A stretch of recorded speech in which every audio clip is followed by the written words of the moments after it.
স্বামী বলছে পর্দা করো, তোমাকে ভালোবেসে বলছি তুমি পর্দা করো, তুমি আমার অনেক প্রিয় একজন মানুষ, তুমি বেপর্দায় বাইরে যাবা, লোকজন দেখবে, কেমন হয়?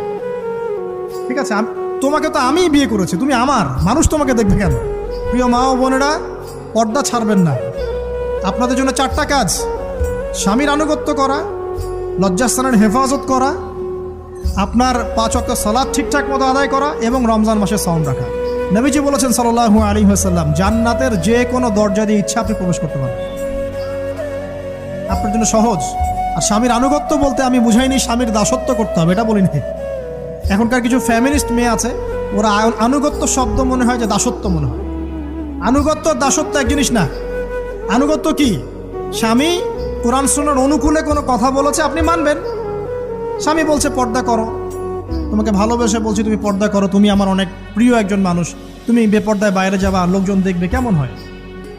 ঠিক আছে, তোমাকে তো আমিই বিয়ে করেছি, তুমি আমার মানুষ, তোমাকে দেখবে কেন? ঠিক আছে, তো এখন স্বামী ভালো কথা বলেছে, আপনি শুনলেন, এটা আনুগত্য।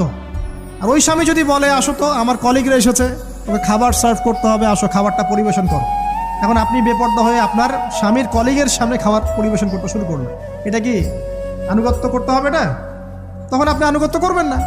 সিম্পল, কোরআন সুন্নাহর অনুগত কাজে আপনি স্বামীর আনুগত্য করবেন, বিপরীতে গেলে আপনি করবেন না।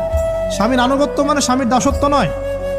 আর এই হাদিসটা আপনি কেন ভুলে যান যে আল্লাহ রাসূল সাল্লাল্লাহু আলাইহি ওয়াসাল্লাম বলেছেন, আল্লাহ ছাড়া যদি কাউকে সেজদা করা যেত, সম্মান বুঝাচ্ছেন, আল্লাহ ছাড়া যদি কাউকে সেজদা করা জায়েজ হতো, আমি মেয়েদেরকে বলতাম যেন স্বামীকে সেজদা করে। কেন? কারণ আপনাকে রেসপন্সিবিলিটি, আপনার খাবার, আপনার ফুড, আপনার শেল্টার, আপনার মানে পুরো দায় দায়িত্ব নিজের হাড় ভাঙা পরিশ্রম দিয়ে, জীবনের ঝুঁকি নিয়ে স্বামী আপনার জন্য করে। সে আপনার সম্মান পাওয়ার যোগ্য। তো সে কি আপনার সম্মান পাওয়ার যোগ্য নয়? আপনি যদি সম্মানের হক আদায় না করতে পারেন তাহলে আপনি অকৃতজ্ঞ। আর অকৃতজ্ঞ মেয়ে কখনো জান্নাতে যাবে? একটা হাদিসে আছে, বেশিরভাগ মেয়ে জাহান্নামের যাওয়ার অন্যতম কারণ হচ্ছে তারা স্বামীর সাথে কুফুরি করে। কি করে?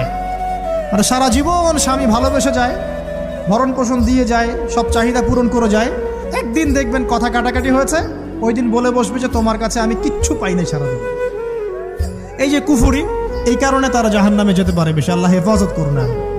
আরেকটা কারণ হচ্ছে যে বেপর্দা। আপনাকে 4টা মূলনীতি ফলো করতে হবে। 1, এমন কোনো পোশাক পরবেন না যে পোশাকটা আটো সাটো, যেটা পরলে আপনার গায়ের কাঠামো বোঝা যায়। এটা বোরখা হলেও পরা যাবে না। আমি কি বুঝাতে পারছি? ডিজিটাল বোরখা দেখেন নাই? দেখছেন? মাশাআল্লাহ।